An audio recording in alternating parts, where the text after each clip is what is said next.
Estamos ante un ejercicio que nos pide que calculemos la variación de la energía interna que se produce en un sistema y nos dice que hay tres transformaciones distintas. Nos dice que realiza un trabajo de expansión de un valor determinado y que además cede un calor determinado al entorno, que absorbe 480 calorías y sufre un trabajo de compresión, que sería también de 1,2 kilojulios, y por último, que es comprimido un volumen determinado a una presión constante. En todos los casos de este ejercicio, siempre vas a aplicar lo mismo. Me dicen que calcule la energía interna del sistema y por lo tanto debo hacer siempre uso de lo que sería la primera ley de la termodinámica. Así que la idea clave sobre la que va a pivotar todo el ejercicio es la primera ley de la termodinámica, pero, y es muy importante, la asignación de los signos que hagas tiene que ser correcta, es decir, es crucial en este ejercicio que le des el signo a cada magnitud, ya sea el trabajo, ya sea el calor, de forma correcta. Así que lo primero que vamos a hacer es recordar la ecuación de la primera ley de la termodinámica. Esta me decía que la energía interna, en este caso la variación de la energía interna que sufre un sistema, tiene que ser igual a dos factores, a la suma de dos factores. Por un lado, el calor que intercambia el sistema con el entorno y por otro lado, el trabajo que o bien el sistema realiza sobre el entorno o el entorno sobre el sistema, siempre referido a trabajo mecánico. Una vez que tenemos clara esta ecuación, vamos a empezar con cada uno de los apartados. En el primero de los apartados nos dice que realiza un trabajo de expansión. ¿Qué quiere decir esto? Pues quiere decir que tienes que considerar el trabajo como negativo.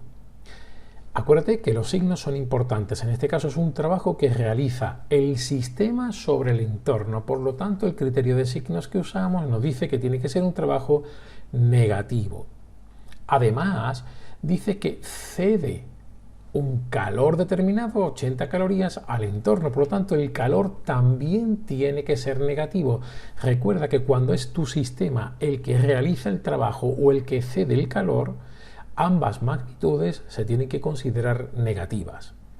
Una vez que tenemos esto claro, lo siguiente es los valores que nos dice el primer apartado del enunciado, ponerlos en la expresión que has visto aquí para la energía interna. Y fíjate cómo te quedaría, pues la variación de energía interna va a ser menos, muy importante, menos los 500 julios, que serían el trabajo de expansión que realiza, menos las 80 calorías, que es el calor que cede al entorno. Pero claro, fíjate que hay un pequeño problema y es que tengo por un lado un término en julios y por el otro término en calorías. Cuando te pase esto, lo más acertado a mi parecer es trabajar dentro del mismo sistema de unidades y sería quizás el más adecuado el sistema internacional. Por lo tanto, voy a convertir las calorías en julios.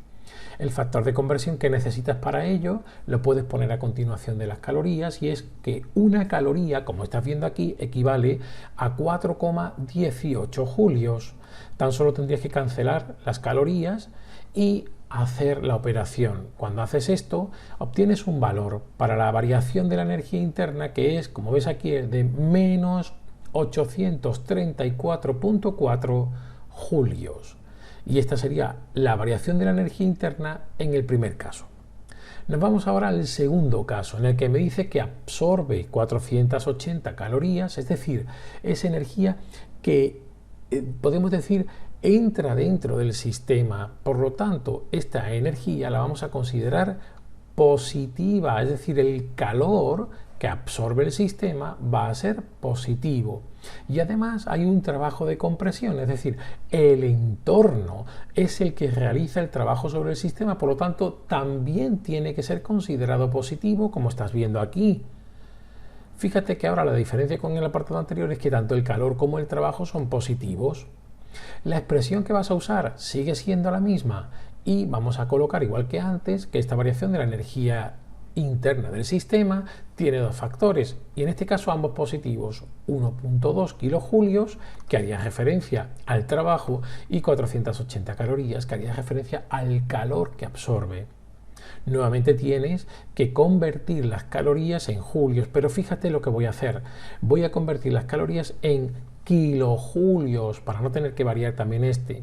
¿Y cómo hago esto? Pues voy a usar el mismo factor que antes, pero multiplicando por 1000, arriba y abajo. Ese es el pequeño truco. Fíjate cómo quedaría. 4.18 kilojulios. Recuerda que kilo significa 1000 y abajo teníamos una, ¿verdad? Caloría, pues ahora vamos a poner 1000 calorías. Así que cancelo el término de las calorías y puedo hacer la operación y el resultado que obtengo sería el de 3.21 o 21 kilojulios. Ya tengo mi variación de la energía interna expresada en el sistema internacional, pero en este caso en kilojulios. Vámonos al último apartado. En el último apartado me habla de que hay una compresión del sistema, hay una variación de volumen de 300 mililitros solamente y una presión constante de 1.25 atmósferas. Parece claro que es el entorno el que hace la compresión, ¿verdad?, sobre el sistema. Por lo tanto, vamos a tener en cuenta lo siguiente, y es que el trabajo tendrá que ser positivo, pero no me dicen nada de calor. Voy a suponer que se trata de una compresión adiabática, por lo tanto el calor, en este caso el término del calor es igual a 0 y el del trabajo, como he dicho, es positivo. Así que mi variación de la energía interna solo va a tener un término, ¿verdad? Pero este término es el del trabajo. Y este trabajo lo debo expresar, como estás viendo aquí, en función de la presión y la variación del volumen.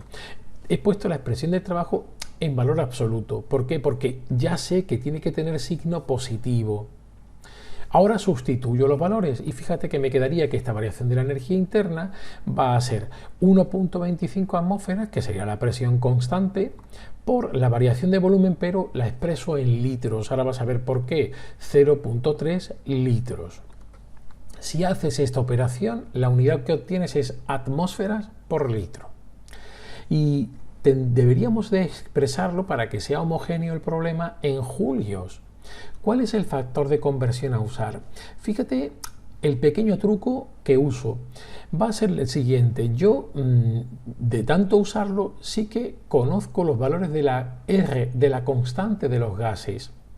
Esa R tiene distintos valores en función de cómo exprese yo el numerador.